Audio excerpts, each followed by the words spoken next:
नमस्कार। प्रस्तुत है आज का चिंतन। कल कारखानों में कितने ही व्यक्ति मिलजुल कर काम करते हैं, अपनी अपनी ड्यूटी निभाते हैं, पर इतने भर से उनमें न तो आत्मीयता उभरती है और न घनिष्ठता। इसके बिना वह भीड़ एक ही बाड़े में रहने वाली भीड़ों की तरह दिन जीवनचर्या की पूर्ति भर करती है, पर ऐसा नहीं होता कि उनके बीच पारस्परिक निर्भरता रहे, एक दूसरे के व्यक्तिगत जीवन में सहकार करें और विपत्ति के समय एक दूसरे के लिए बड़ी कुर्बानी करने के लिए तैयार रहें। इस कारण परस्पर वह स्नेह सद्भाव नहीं देखा जाता जिससे मन की कली खिले और अपनी क्षमता अनेक गुनी दिख पड़े। दाम्पत्य जीवन की यही विशेषता है जो अन्यत्र नहीं दिख पड़ती। सच्चा दाम्पत्य जीवन वही है जिसमें आत्मीयता का गहरा पुट हो। इसके बिना वह मालिक और मजदूर जैसा एक सामाजिक अनुबंध बनकर रह जाती है। पूरे परिवार में अनेक सदस्य रहते हैं, वे अपनी अपनी मर्यादा में रहकर अपनी आवश्यकताएं भर पूरी करते हैं, किंतु कोई किसी पर पूर्णतया निर्भर नहीं रहते। अबोध शिशु माता पर निर्भर रहते हैं और उसके वात्सल्य का लाभ उठाते हैं, किंतु ऐसा नहीं होता कि बच्चा भी उसी स्तर का प्रतिपादन प्रस्तुत करे। उसमें केवल माता ही की एकाकी भाव प्रमुखता रहती है, किंतु पति पत्नी के संबंध में ऐसी बात नहीं है। यदि उनके बीच आत्मीयता की जड़ें इतनी गहरी न हो कि एक दूसरे को आत्मसात कर लें, तो समझना चाहिए कि लौकिक उपचार भर निभा।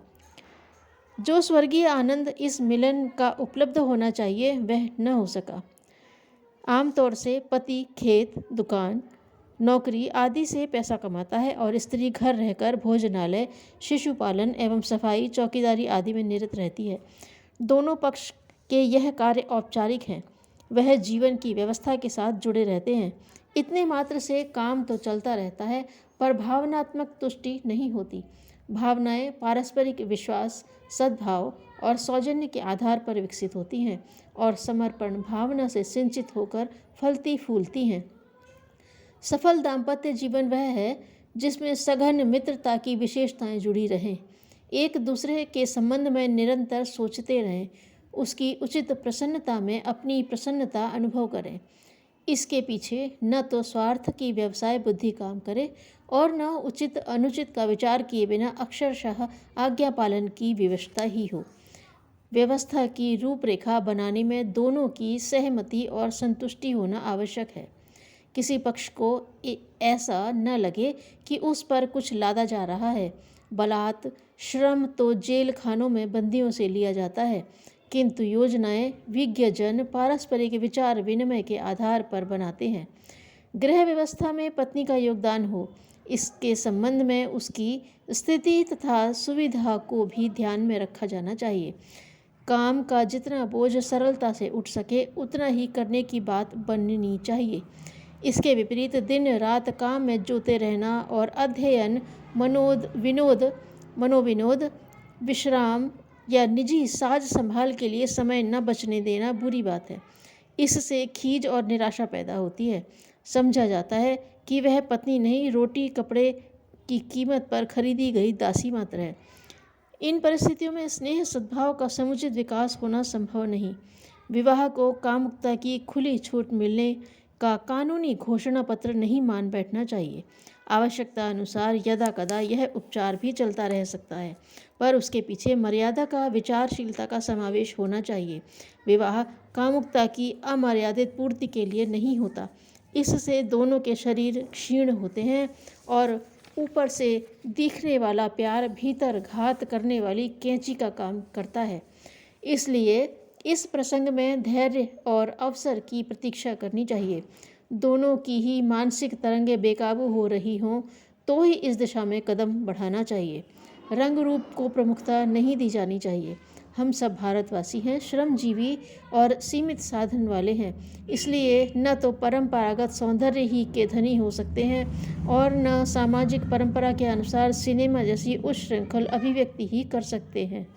लज्जा का निर्वाह अपने समाज के शील का चिन्ह है, इसलिए विवाह करने से पूर्व ही यह धारणा बना लेनी चाहिए कि साधारण रूप, रंग, बनावट और स्वभाव की पत्नी से ही गृहस्थ का निर्वाह ठीक प्रकार बन पड़ेगा। रूप रंग के लिए भौरे की मनः स्थिति नहीं बनानी चाहिए कि एक को लक्ष्य न रहने देकर अनेक से संपर्क साधें या उनका चिंतन करें। इस दिशा में उन्हीं के कदम उठते हैं जो रूप लावण्य की चुहल चंचलता की प्रवीणता को पसंद करते हैं। जिनकी पसंदगी ऐसी होती है वे फिल्म एक्टरों की प्रतिच्छाया ढूंढते फिरते हैं। इसमें निराशा तो मिलती ही है, दाम्पत्य जीवन भी अविश्वास एवं असंतोष से भर जाता है। इस विपत्ति से बचना हो तो विवाह के उपरांत अपने साथी को ही सबसे अधिक रूपवान और गुणवान मानकर चलना चाहिए। जो कमियां हों उनके संबंध में स्नेह सौजन्य के साथ उनके निराकरण का प्रयत्न करना चाहिए। यदि दूसरे का उस सीमा तक बदलना संभव नहीं हो तो फिर धैर्यपूर्वक उसे सहन करना चाहिए। एक प्रकृति के दो मनुष्य कहीं नहीं मिलते, उनके बीच कुछ न कुछ अंतर रहता ही है। आवश्यक नहीं उसमें पूरी तरह सुधार परिवर्तन हो जाए। उचित यही है कि अपने साथी के प्रति सघन आत्मीयता के आधार पर प्रेम की घनिष्ठता उत्पन्न की जाए और उसे एक रस भाव से निभाया जाए। पति अपने को बड़ा मानते हैं और पत्नी को दासी अनुचरी मानते हैं। ऐसी दशा में समय के अभाव में कोई किसी का सम्मान नहीं कर पाता, मुक्त कंठ से प्रशंसा भी नहीं बन पड़ती। इस कमी को पूरा करना चाहिए। साथी के प्रति न केवल गहरा विश्वास और आत्मभाव हो वरन उसके भावुक सम्मान को किसी प्रकार चोट न लगने पाए, इसका भी ध्यान रखना चाहिए। गुणों की प्रशंसा करना, सेवा सहायता के लिए कृतज्ञता प्रकट करते रहना चाहिए, जिसके आधार पर यह समझा जा सके कि अपना सही मूल्यांकन हुआ। मिलजुल कर काम करने की आदत एक प्रकार का मनोविनोद सहयोग बन जाती है। इसलिए पतियों को अपने काम ही पत्नी पर नहीं लादते रहना चाहिए, वरन उसके हिस्से के कामों में जितना संभव हो उतना सहयोग करना और हाथ बटाना चाहिए। इसमें समता और एकता का प्रदर्शन भी बन पड़ता है और उसका लाभ लेते हुए आनंद भी अधिक आता है। अपने विश्वास और सद्भाव की प्रतिध्वनि, प्रतिच्छवि और प्रतिक्रिया के रूप में आमतौर से अपने साथी के व्यवहार में परिलक्षित होते हैं। संकीर्ण स्वार्थपरता देखने में स्वाभाविक और निर्दोष जैसी प्रतीत होती है, पर उसी के कारण व्यक्ति अनुदार एवं निष्ठुर बनता है। लोभ, लिप्सा की महत्वाकांक्षाएं जब उत्तेजित होती हैं तो मनुष्य उद्दंड, अपराधी, दुष्ट एवं भ्रष्ट बनता चला जाता है। परमार्थ परायणता का श्रेय साधने के लिए जिस उदार सेवा साधना की आवश्यकता पड़ती है उसे जुटा सकना लोभ मोह से आकुल व्यक्ति के लिए किसी प्रकार संभव नहीं हो पाता। उदारता ही अध्यात्म है, उसी के सहारे जीवन लक्ष्य की प्राप्ति होती है। यह महान उपलब्धि स्वार्थपरता के नियमन करने से ही दृष्टिगत होती है। धन्यवाद।